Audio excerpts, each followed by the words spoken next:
Hi, my name is Lynette Campbell. I'm going to be demonstrating skill 18.4, which is transferring a patient to a wheelchair. Of course, I have a mannequin today, and so I will not be doing the complete transfer, but I will show you how to get there and position the patient for the transfer. First thing you will need to do is to make sure is assess the patient's size and ability to help. Obviously, this patient's not going to be able to help me today.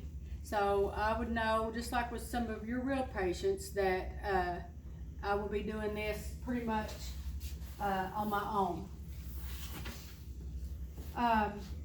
It says to get help if needed. It is a very large patient, you're going to need some help.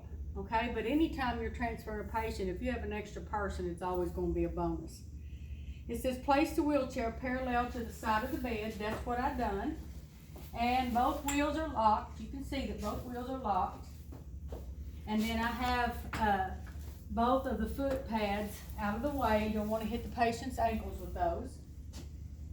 It says place the transfer belt on the patient if the patient is weak or paralyzed on the side. The transfer belt is in another section of here, and it is used when you're ambulating a patient, which I will demonstrate in a few minutes, but you can always use them as well when you're doing this. I believe it's better to do it the way that I'm going to do it. You're going to lower the bed and the side rail if elevated. So I'm going to lower my side rail, and I would never leave the patient with the side rail down. Help the patient to turn onto the side. So what we want to do is we want the patient if somebody may not be able to set up this high, but you do want them to set up. You do want them to be able to lean to the side and pull their legs around. That's what we're trying to do. That is the ultimate goal. And of course, he's not going to be able to help any at all. So I'm going to try to lift him up myself. Okay. And what we want, the point is we want him as close to the edge of the bed safely when he's sitting on the edge of the bed, and that what we want is his feet to touch the floor, in which case he would have on his non-slip skid slippers. We would put on his house coat for privacy, okay, because he's moving, and we would have him all ready as far as that goes, okay. So I've got him up. He's sitting on the side of the bed. Now I'm going to demonstrate if the patient can stand at all. We would want him to stand with his feet kind of wide apart. Okay?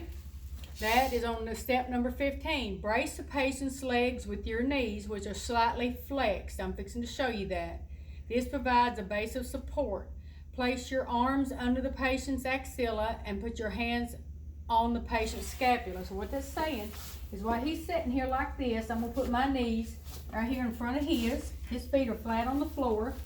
I'm not going to put I'm going to put my hands under his arms, under the axilla, and then I'm going to get him on the back here around the scapula. And then I'm going to bend my knees, and when they stand up, then I'm going to be ready. Then I've got their full weight. Hopefully they're helping me, okay? So this is what I would do. Now, if for some reason that they're not safe, we never let them put their arms around our neck. That's a no, okay? That's dangerous for both of you, okay? They can put them on your shoulders and hang on, but you never let the patient put their arms around your neck. But this is how that when he stood up, he would stand up like this, and then he would pivot, and I'm going to put him, I'm going to have the chair in position that I'm going to put him right, put the back of his knees against that chair so that he sits straight up in the chair, which is hard for the mannequin, but you get the point. He don't want to stay, he's sliding, but you get the point. And he would sit right here. You'd want the back of his knees right here against the back of the chair. All right, it's a 90-degree pivot, so that what I'm doing is my feet are planted and I'm pivoting my body to put the patient. Have the patient reach back. When I started to lower him, he should have been able to reach back and grab the chair, the arms, to help lower himself down. Okay, that helps on your back and theirs. But like I said, the key point of this is that I was in a position that I was down and my knees was in front of his, and I had a hold on him that it wasn't a bad spot for my back, and I could lower them into the chair and them just sit down. So that is how you get a patient into a wheelchair, okay?